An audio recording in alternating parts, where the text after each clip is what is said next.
A trough runs from cyclonic circulation over east-central Arabian Sea to west-central Bay of Bengal adjoining Andhra Pradesh coast across south-interior Karnataka, Rayalaseema up to 3.1 kilometers above mean sea level.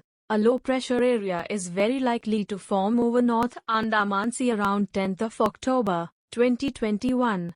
It is likely to become more marked and move west-northwestwards towards South Odisha and north coastal Andhra Pradesh coast during subsequent 4 to 5 days.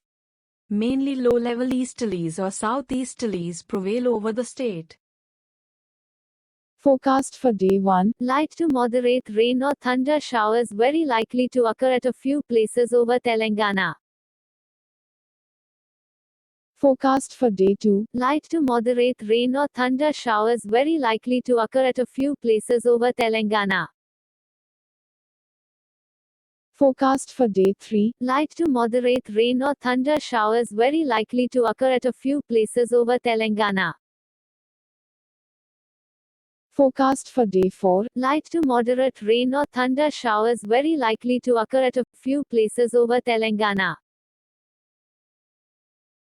Forecast for day 5. Light to moderate rain or thunder showers very likely to occur at a few places over Telangana.